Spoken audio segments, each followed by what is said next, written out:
नमस्कार दर्शक बंधु मु मिता मो लक्ष्मी आंटी चैनल को आपण मैंने बहुत बहुत स्वागत। पूजा उपास आम बेसी साबुर सब जिनस खाई था साबुर खीरी हो जाऊ कि साबुर कौन से जिनस हो जाऊ आम साबुरे ही बनई खाई था। आज आपण सहित साबु खेचड़ी रेसिपी सेयार करी टेस्टी सहित हेल्दी भी थाए आ साबुदाना खेचड़ी बहुत टेस्ट लगे। आपड़ ये साबुदाना खेचड़ी की देखिए जापारे केते खिला खिला होती बहुत बढ़िया होता साबुदाना खेचड़ी जमारू परस परस को लगी ना बहुत टेस्ट लगुला। खाली पूजा उपास नुह अन्य दिन भी आपड़ साबुदाना खेचड़ी खाई पारे हेल्दी थाए आ टेस्ट भी थाए आ बहुत कम जिनस हो जाए बहुत जल्दी हो जाए साबुदाना खेचड़ी बहुत बढ़िया लगे। तो आज आपण सहित साबुदाना खेचड़ी रेसिपी सेयार करी तो वीडियोटा को पूरा देखिए जदि भल लगुच वीडियो गोटे लाइक और कमेंट शेयर कर जमर भूलें नहीं। चैनल जदि नुआ थे प्लीज सब्सक्राइब करदे पाखे छोट बेल आइकन भी प्रेस करदे जहाँद्वारा पठाऊा नुआ नुआ वीडियो नोटिफिकेशन पाइबे। तो चलते देखी ना आज रेसिपी। तो साबु खिचड़ी करने प्रथम आमको साबु दरकार। तो ये 1.5 कप साबु को मुझे राति सारा बतुरे देती धोईकी मुझे बतुरे देती आप देखिपे मुझे राति बतुरे देती कहीं मत सका यहाँ करार। तो आपण मैंने साबु को धोईकी किसी समय बतुरे साबु जिते भल भाव में बतुर खेचड़ी आम निहा भल हम। तो साबु देखिए के बढ़िया भाव में बतुरी के बढ़िया भाव में फुली सारी। आ 1.5 कप ये मुझे साबु साबु भल भाव में बतुरवा दरकार। तो मन रखिए साबु को जो बतुरेबे मैंने साबु बतुरला भाया पानी देबे। तो ये आपको साइड करवा। तो साबु खेचड़ी पकईया कि टमाटर कंचा लंका अदा जीरा भुसुंग पत्र नहीं गोटे पाचिला टमाटर नहीं अदा को मुझे गेटर घूरिकी नहीं धनिया पत्र नहीं आउ देखिए गोलमरीच गुंड नहीं किसी बादाम नहीं भजा बादाम नहीं यहाँ उपास खावाई कर उपास लुण जो थाए से लुण नहीं छड़ा आप धला लुण भी नहीं पारती। ये मुझे सीझा आलू दरकार 2टा सीझा आलू को लुण पानी देकी सीझे देती चोपा छड़ेकी नहीं जाइए। खेचड़ी करने प्रथम गैस कड़े बसई से घी दे दूँगी घी खेचड़ीटा करेंगे बहुत टेस्ट लगे। तो घी भल भाव तातीगला जीरा दे दूँगी कंचा लंका अदा आरिक आम जो नहीं दे दूँगी ये सब जिनस टिके भाजी सारापर आम भुसुंग पत्र देदेबा। तो सब जिन देखिए ये भाजी नौची अदा आ कंचा लंका जीरा देकी टिके भाजी गलापर भुसुंग पत्र ये दे दूँगी। तो ये मुझे सुखा भुसुंग पत्र नहीं मो पाखे थिला आपण पाखे जब फ्रेश भुसुंग पत्र थब ताकू भी नहीं पारती। तो ये देखिए भुसुंग पत्र देकी टिके भाजी गलापर ये टमाटर भी दे दूँगी।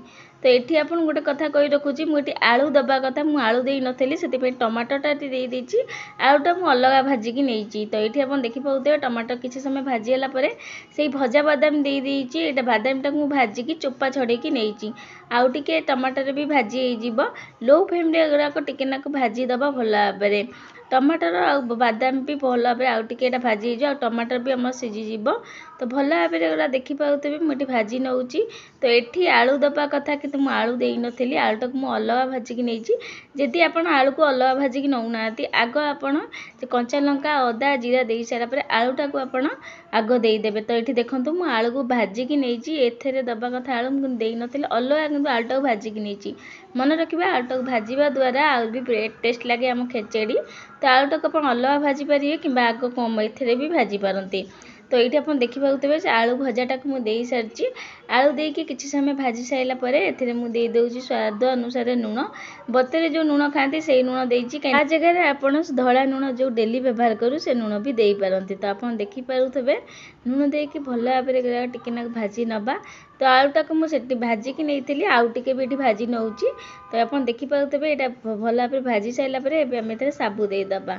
तो आप देखिए जापे साबु गुरा के दाना दाना होती साबु को भल भाव में धोईकी गोटे मानने जी साबु नहीं तार अधे मु पानी नहीं साबु को आप बुड़ीला भाया जाए ने जमी साबुटा आम फुल।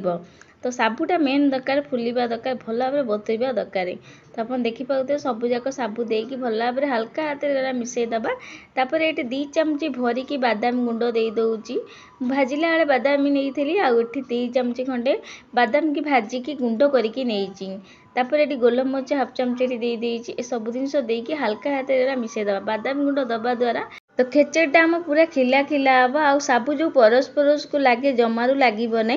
तो आप देखिपे सब जिन को मुझे हल्का हाथ मिसई सारी एवं आपको घोर 5 मिनट जाए छाड़देबा आ मझे मझे काढ़ी देखिए जमारू छाड़देवे नहीं। तो बादाम गुंडटा जमार स्किप करेंगे निश्चिंत देवे।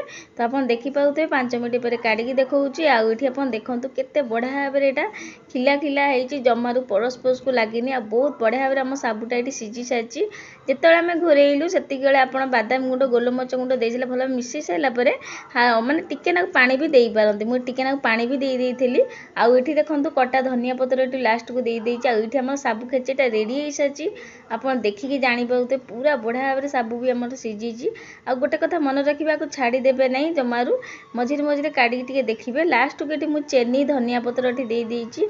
चेनी आपड़ ये स्किप भी करेंगे आपको जब मीठा पसंद नहीं ये देवेनि अल्प टिके ये हाफ चामच खंडे चेनी देगी चेनी धनिया पत्र देकी हल्का हाथ में गोलई दबा। तो आप देखो केते बढ़िया भाव में खिला खिला खेचेड़ीटा होमर बहुत बढ़िया भाव में मोतीदाना भाई आम खेचेड़ी होती देखिपे जमारू परस परस को लगी नहीं बहुत बढ़िया भाव में ये खेचेड़ी होती आम रेडी हो सारी।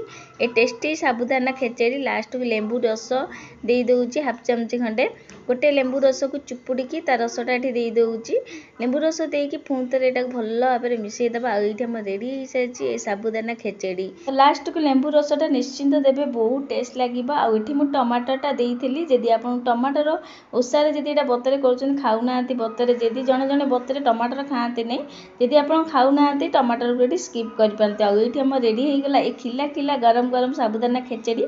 एबे आपको गोटे प्लेट को काढ़ी नबा।